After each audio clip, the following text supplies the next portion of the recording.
Queen is hoping to protect the Jubilee by keeping Prince Andrew a military title.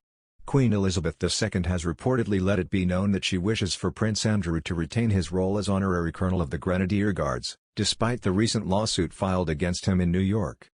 The Queen has reportedly made it clear to military staff that she wishes for her second son, the Duke of York, to retain his honorary position as Colonel of the Grenadier Guards. According to a royal expert, the Queen is hoping to protect the Jubilee by ensuring that Prince Andrew does not have to face the awkward situation of wearing a suit whilst his royal relatives all appear in military uniform for Her Majesty's Platinum Jubilee celebrations. The honorary title was previously held by the Duke of Edinburgh, before it was passed down to Prince Andrew in 2017. Mail on Sunday Diary editor and royal commentator Charlotte Griffiths said, "So the Queen has let it be known that she wants him to retain this post, no mention of the other ones. It seems to be to protect the Jubilee again, because maybe it would be a bit awkward if he was in his regular suit for next year, so it seems to be to protect that." She has let it be known apparently that he will retain the title despite the Jeffrey Epstein allegations and the mess that he's in.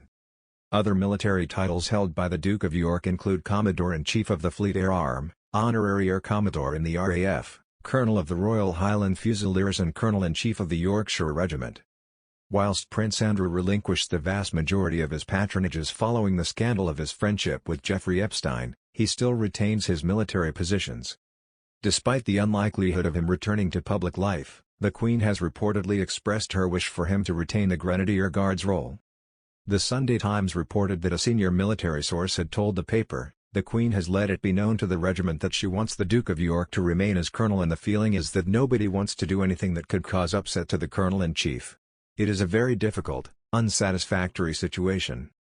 His position is not tenable or viable. How can you have a colonel who can't perform the role? For the brief time he was in post, he was a good colonel, but the feeling across the regiment is that it's not appropriate to retain him. You can't have a colonel who can't do public duties." Prince Andrew has a close association with the military, after serving in the Royal Navy as a helicopter pilot and as the captain of a warship. He served aboard the HMS Invincible during the Falklands War, and by the end of his naval career in 1999, had been promoted to commander. Ahead of his 50th birthday in 2010, he was promoted to Rear Admiral and became Vice Admiral in 2015.